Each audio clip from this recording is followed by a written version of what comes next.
As a building material, concrete has been around for a long time, but the idea of using this age-old material for interior detailing like countertops is enjoying renewed interest and enthusiasm these days.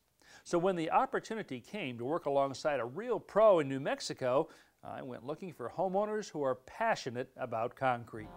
Take Michael Cram's house. He built it himself and lives here with his wife Susan and their daughter Hannah. His use of decorative concrete on the floors turned out so well that Michael hired a local craftsman to create concrete kitchen countertops. So this is a concrete countertop? That's right, Ron, and I love it. So how did you ever come to choose concrete for counters? Well, I was looking for a simple looking finish that's durable and has kind of like an old world look to it. Now Susan, what's it like to actually use this?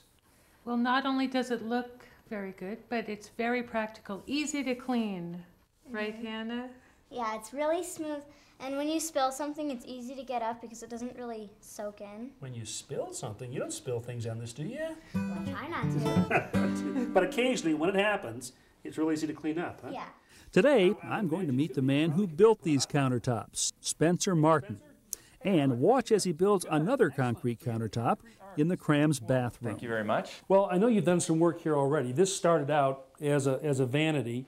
Can this process be done on any standard base, vanity base, You kitchen can use cabinet anything. base? Ostensibly, you could use a good solid cardboard box that a refrigerator came in as long as you didn't get it wet or kick it. Spencer has already installed the form or mold into which he'll pour the concrete. The form consists of a few different parts. To make up the bottom of the form, he attached cleats to the base cabinet and placed a piece of vinyl-coated particle board called melamine on top. The vinyl surface on the melamine will allow the bottom to be removed easily later on.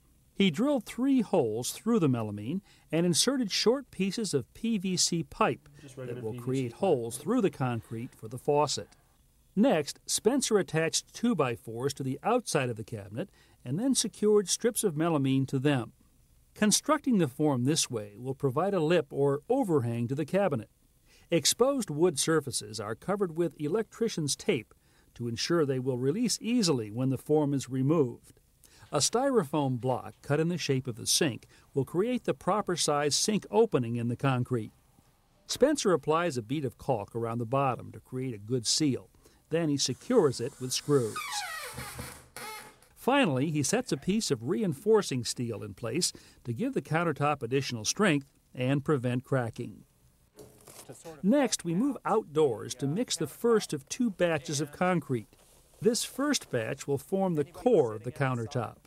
We use a minimum amount of water for this base mixture, and Spencer blends it with a mason's hoe. With plenty of protection on the floors, Spencer rolls the wheelbarrow right into the bathroom and immediately begins shoveling the concrete into the form.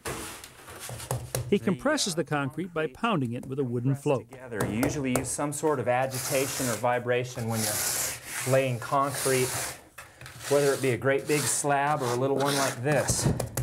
Next, we move back outside to mix a second batch of concrete. We start with quick-drying concrete, but this time we add other ingredients. Or however you like. First, marble sand, followed by white Portland cement. Ingredients in this one. Then mineral pigments to give the countertop its color. We blend these ingredients together, then Spencer adds one more. This is a black slag. Slag. Yeah, and it's almost like glass. It's very, very shiny, and it has a lot of different sizes of particles as well. So will this show in the finished product? This will. This we'll is going to come up to the surface. Speckles? Exactly. With the dry ingredients thoroughly blended, Spencer adds water, and I start mixing. Just don't splash yourself because it gets really slippery at this point. This colored cement will become the top surface of the countertop. For the exposed edges, Spencer will thin the mixture even further to help eliminate voids and air bubble. After leveling off the finish coat, I lend a hand pouring the thinned mixture around the edges. A few strikes from a hammer along the side of the form knocks out any air bubbles along the edge. Spencer uses a tool called a jitterbug to bring the fine particles or cream to the top. About an hour later, we check the concrete to see if it's hard enough to trowel. If you put your finger in, you'll leave a fingerprint, but you won't pull up like a little dimple or cone. That means it's starting to harden up, and we can start putting the trowel to it to smooth it out to the next layer. Spencer trowels the concrete to smooth out and burnish the surface. As the concrete continues to dry, he will repeat this process several more times over the course of the next few hours.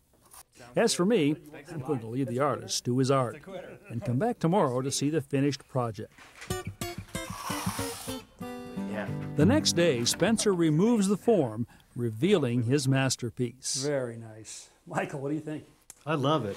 I love seeing all the aggregate and the little pock marks, and it's a very organic look, and it's just so beautiful. I just think it's fantastic. Here's actually that slag that you put in earlier. You can see it embedded and then in it here right now. exposes at the edges, which I just love.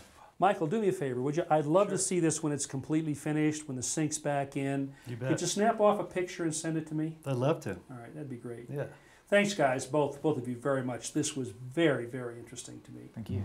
A few weeks later, I did receive that snapshot from Michael. And I must say, his concrete countertop is a perfect fit in his creative Santa Fe home.